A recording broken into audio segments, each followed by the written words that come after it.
Since I've mentioned in my Steven Universe movie review I do not want the next video to be involving Steven and Connie related, I need to focus on different characters in the meantime. So, in this month, October, yes, during Halloween month, along with November, I'm going to be reviewing episodes involving Bismuth, Lapis, and Peridot. First, I'm going to be talking about Bismuth in the episode Bismuth. For me personally, even if Bismuth has an execution when it comes to the limited screen time that she has in the later seasons, I feel like her debut introduction really made me appreciate her development when it comes to her relationship towards Rose Quartz. And considering that you saw my A Single Pair of Rose review, my opinions towards Rose really is a lot more different compared to other people's opinions. And in this episode, well, it's around the time where we didn't know that Rose Quartz was Pink Diamond, I still think that this was a really great episode centering around the introduction of Bismuth. Compared to Lapis and Peridot, which took episodes when it comes to character growth, Bismuth had the best introduction out of all of them. Considering that she was the original Crystal Gem before Amethyst, I still think that she really does a good job into giving us an understanding of who she really is when it comes to her relationship with Garnet and Pearl. And considering this leads to Bismuth and Pearl shipping in Steven Universe Future, I'm gonna have mixed opinions if I'm ever going to talk about Bismuth casual when it comes to Steven Universe Future. As for this episode, nearly every single minute of it seems like it was way more worth it compared to other Steven Universe episodes in the future. Mainly of how the characters have a different direction and the fact that they wouldn't be able to handle the amount of runtime compared to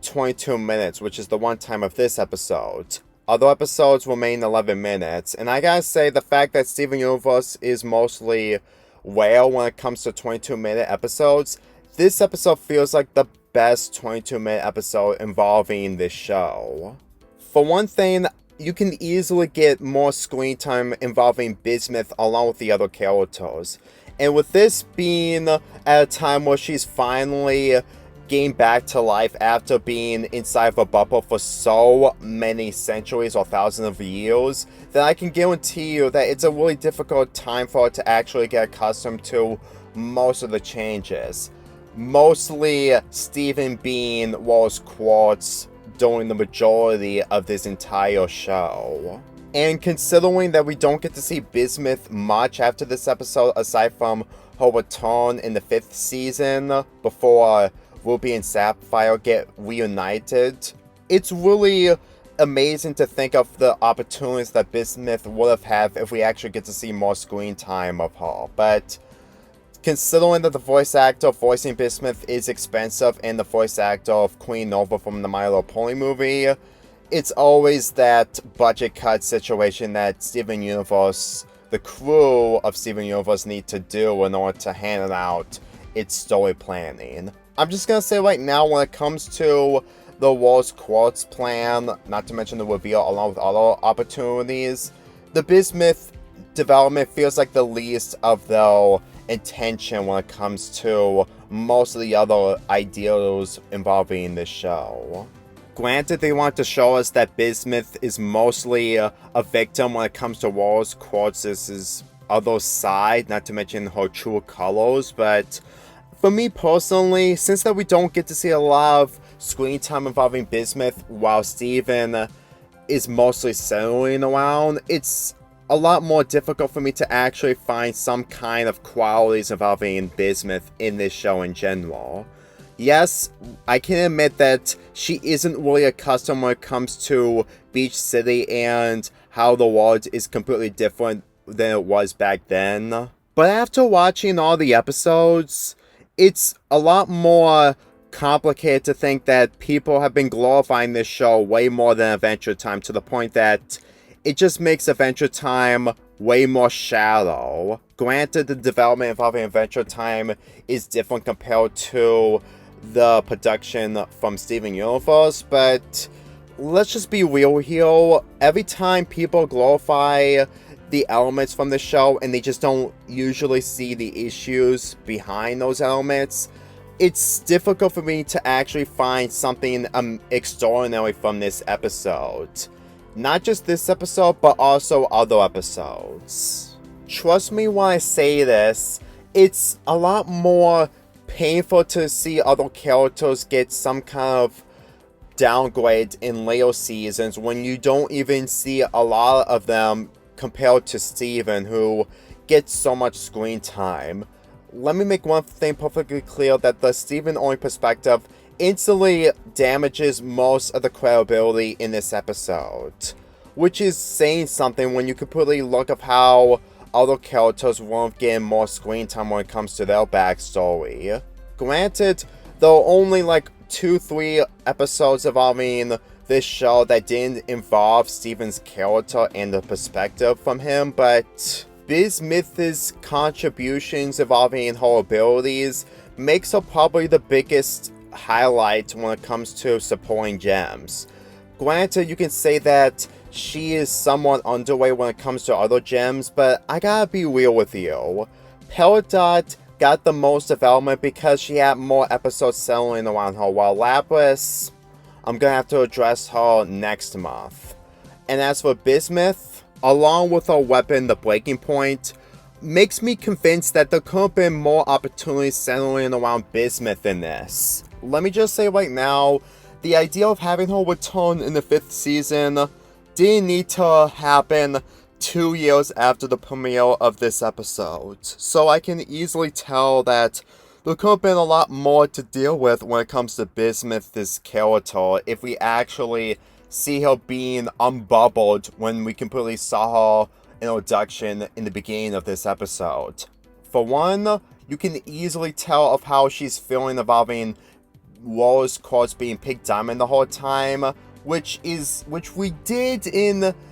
the episodes involving the 5th season, but at the same time, it really felt a little too late centering around characters who've been gone for so long, and for how we get to see more of her development before the moment came of her learning about Pink Diamond. Especially when you completely notice that Pink Diamond was the one that trapped Bismuth for so many centuries and put most of the blame onto Steven. If you really ask me, if Steven never had to fix up all of his mother's mistakes, not to mention the Chrysler situations he gets himself into, I'm pretty sure that his trauma wouldn't been over the top once we get into future. So, what can I say about Bismuth that doesn't need to be said already? Well, I'm pretty sure that if this episode took a different direction, we would probably lead to the battle between Steven and Bismuth at the end. Along with him talking to Pearl, Amethyst, and Garnet about what really happened back at Bismuth's forge, I'm going to assume that the majority of this episode being changed won't give everyone else's expectations high compared to what we end up getting. And I'm just addressing this because if we actually have an episode centering around Bismuth getting used to beach city life, it won't easily work out. Like I said, if we did have more episodes involving Bismuth after this episode, we will probably see an episode centering around her going around in Beach City. Sure, it is going to be a different outcome for how this episode ends when it comes to the Crystal Gems mostly disappointed, but to be perfectly clear, I actually think that it wouldn't make a difference whatsoever, since that Bismuth is mostly upset for what Pink Diamond did to her, and even if we got more development involving Lapis and Peridot despite the limited episodes that they appear in, I still think it would have been a lot more exciting to see Bismuth dealing with most of the environments that she hasn't been to, mainly the barn where Lapis and Peridot are living at. So all in all, after watching this episode, learning that Bismuth is mostly responsible with Rose's Quartz's sword, along with the elements being mostly interesting before the events of A Single Pale Rose aired, I consider this episode probably the best involving Steven Universe, regardless of what ends up happening afterwards. it may be debate for me to talk about the other introductions involving gem characters along with the other episodes where they return, but for me personally, I think that this episode really does a good job on giving us a great introduction involving Bismuth.